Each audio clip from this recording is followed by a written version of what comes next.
WWE are finally ready to kick off on new contract negotiations for some of their biggest stars, including Drew McIntyre, Seth Rollins, Becky Lynch and Finn Balor. Now that WrestleMania is out the way, and now that they've done a reshuffle of their entire talent relations department, now we are ready to get this ball rolling, and it should never have come this close to so many people being able to walk away. Contracts for Drew McIntyre, Seth Rollins and Becky Lynch are all set to expire in June, though there is some efforts being made to extend at least the contracts of Becky Lynch and Seth Rollins up to Summerslam time by giving them a break now. This is also what happened with Drew McIntyre last year. He was given a break that would see him through to around June period this year. Funnily enough, Clash at the Castle time. Indeed, multiple people in talent relations have been fired or simply let go, not just for the impending arrival I should say, of Stephanie McMahon, but also in general because of how they've dropped the ball. It should not be wrestling media alerting the world to Drew McIntyre's contract expiration date, and yet that is what has had to happen in order for Nick Khan and Triple H to finally pay attention and start this ball rolling.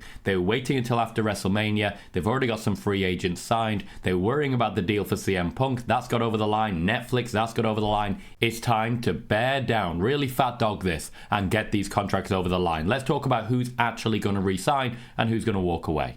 The top priority for the WWE is Drew McIntyre, even over Seth Rollins, Becky Lynch and Finn Balor.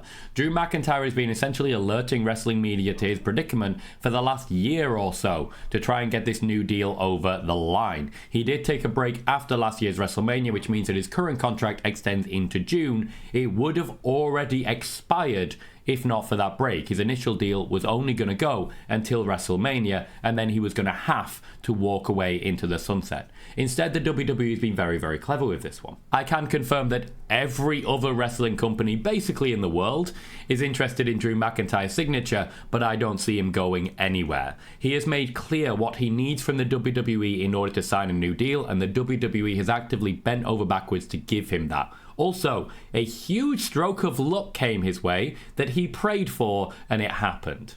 Drew McIntyre is looking for just two things in order to get this deal over the line. Firstly, he wants to spend more time with his family back in Scotland. That's difficult with the WWE schedule because of how intensive his needs are when it comes to travelling the world pretty much at all times. There will be a bit more time spent in the UK. He will get to visit his family, but I do believe a limited day contract will be helpful for Drew McIntyre. It won't be fully Roman Reigns limited day. I expect it to be closer to a Randy Orton deal where he vanishes for 4 or 5 weeks a year and does a few less live events. Honestly, I don't even think that's a particularly big ask and will actually keep fans on his side rather than potentially souring them by having him there every single week. The second thing he was looking for is World Championship runs, particularly the ability to win a World Championship in front of fans who are going to cheer and celebrate with him. And this is where WWE has been clever and Drew McIntyre has been lucky. The plan for WrestleMania Night 1's main event was Seth Rollins versus CM Punk. That essentially tied up the World Heavyweight Championship for the rest of the year. Damian Priest was still going to cash in, but he would cash in to prevent CM Punk from winning their championship, and CM Punk would have to defeat Damian Priest around SummerSlam time. That's 2024 tied up with the World Heavyweight Championship. For the WWE Championship, we know where that's tied up. Roman, Cody, done. That's the plan. Drew McIntyre had no space to become World Heavyweight Champion, at least before his contract would have expired. The injury to CM Punk, which he prayed for and it happened, has changed that. And this is why they're building towards CM Punk versus Drew McIntyre at SummerSlam. Instead, Drew McIntyre won the World Heavyweight Championship at WrestleMania, lost it subsequently to Damian Priest due to the distraction of CM Punk and a little bit of his own hubris, and now seems to be heading towards a Clash at the Castle rematch with Damian Priest, in which Drew McIntyre, in front of a Glasgow crowd, will win the World Heavyweight Championship on the last date of his current contract. What better time would there be to announce a brand spanking new contract for Drew McIntyre, the World Heavyweight Champion, as he goes into SummerSlam to face off against CM Punk. The story writes itself, and while Drew McIntyre has not put pen to paper as of yet, I'm confident the main reason for that is just that Triple H has a habit of making sure that things don't come out. And if he signs a new deal, he can't guarantee that Drew McIntyre will be able to keep it quiet, or that the WWE itself will be able to keep this one quiet. I'm confident all the assurances have been made, the deal is struck, everything is going according to plan, and that Drew McIntyre is going nowhere I'm also confident Drew McIntyre is not signing a new deal as of yet. He is the number one priority, and it will be getting over the line soon. Next up is Finn Balor, and unfortunately this news isn't quite so good. Finn Balor has not been assured World Heavyweight Championships. In fact, he's not been assured much of anything at all. Finn Balor's initial run in the WWE gave him the Universal Championship on its first debut. That championship no longer exists. The Judgment Day has been a great thing for everyone involved, but Finn Balor has benefited from it as much as he gives benefit to it. Finn Balor, in WWE terms, isn't as necessary as he once was. Even though he is very valuable backstage, he's not believed to be someone that the WWE see as a main star. Any contract negotiations incoming will not be for the big money and will not be for the big pushes. This raises some questions as regards to long-term options of Finn Balor. I don't think it'll surprise anyone to know that AEW are interested. A lot of close friends of Finn Balor, including Jay White, quite recently moved to AEW, and that certainly got the interest peaked. But New Japan is where Finn Balor made his name, and in many ways it's been his spiritual home. If he's made the money in WWE and doesn't really need to worry too much about making more, New Japan seems like the ideal place. But as we know, if you have an AEW deal, you also kind of have a New Japan deal. So the options are right there on the table, and I'm confident that while Finn Balor may not be sticking around in the WWE, he will still be on our TV screens. The WWE are planning to make an offer. It will be substantial, at least financially, though again not to the level of the top superstars. In fact, I believe Rhea Ripley may be paid significantly more than Finn Balor going forwards, as for many people is right. Just quickly, one that Fightful reported recently is that Natalya's contract is coming up. Once again, the WWE offers will not be significant in any way, shape or form. They will not include championships, and in many ways we're expecting Natalya to do basically what she's already doing.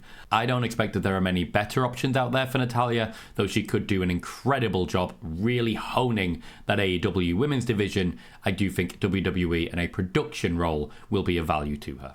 This takes us to Seth Rollins and Becky Lynch, and we have to discuss them together because they are negotiating their deals as a unit.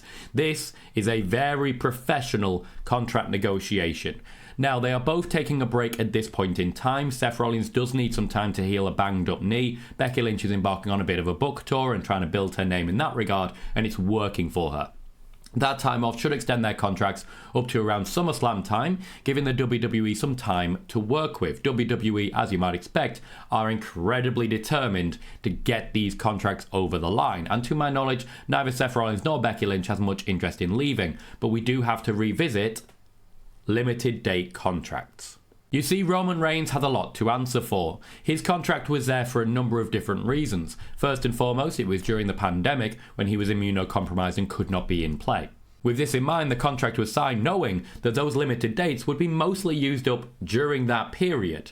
That has not been the case. The limited dates also takes respect of his ongoing battle with leukemia. Roman Reigns is suffering from leukemia. He is actively taking medication to fight it off, and that does mean his actual wrestling style has very much changed. He's no longer embarking on the big powerhouse moves, the crucifix powerbomb. You're not seeing those moves anymore. The deadlift power, you're not seeing showings of strength from Roman Reigns anymore. He's just protecting his body as best he can and wrestling a much slower style much more rarely. Now, this requirement does not apply to a Seth Rollins or a Becky Lynch, unless it does. Let's factor in, for example, Seth Rollins' knee continually blows up at basically random intervals. The man works too hard, and the man is working so hard that his knee will keep him in pain for the rest of his life. As regards Becky Lynch, she's continually pulling things like her shoulder injury at SummerSlam a couple of years ago. That took her out for a while. These wrestlers are starting to feel the damage. With the current rosters and the overall depth available to Triple H, no one needs to be working that hard, and as such, they are looking for limited date contracts, as are a lot of high up names in the WWE. A lot of people, as Triple H says, no longer want to do the grind because it's not early in their career. They don't have to prove themselves. They don't have to come in and say, I can do this. You know what they can do. You know what they can draw. You know what they're worth, and so do they. In addition, for Seth Rollins and Becky Lynch, they have a family to look after. They need to be able to spend time with the people they need to be able to spend time with. And they need to think about people other than themselves, and they're trying to do that, but their WWE contracts are limiting them from being able to. As such, limited date contracts, and only very rare occasions when they are both in play at the same time, seems to be the future going forwards. This will need careful negotiation, because they want that without necessarily losing too much in the terms of money. That said, unlike Drew McIntyre and Finn Balor, they're happy to say no more championships if it gets them the deal they're looking for. The roster's there, the talent's there, they don't need to be on the top of the pile anymore, and they're largely happy about that. On top of that, Hollywood has started to call for both of them. They want availability in their schedule in order to make that happen, and Nick Khan sees the benefit of doing that. Seth Rollins and Becky Lynch don't necessarily have to be the top dogs in WWE. They can be big names in the world, which will then bring viewership to WWE whenever they make those appearances, like The Rock did many moons ago during his Hollywood Rock era. The WWE would have to give up a lot in order to get these deals over the line. However, why wouldn't they? These are two of their top names. These are two of their biggest, most reliable performers. Surely you would not let this one slide. You would not take the risk of not getting this over the line.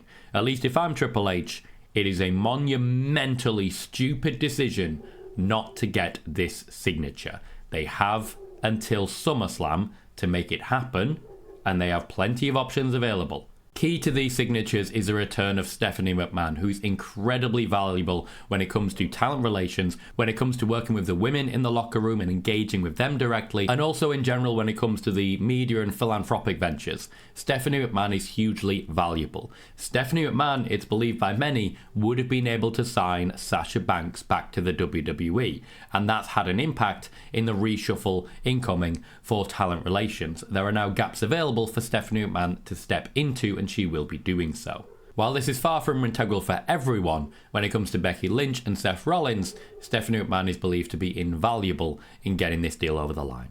Let me know in the comments who you think is staying and going, and click the video on screen now for more information about the break that Becky Lynch and Seth Rollins will be taking. Thank you and goodbye.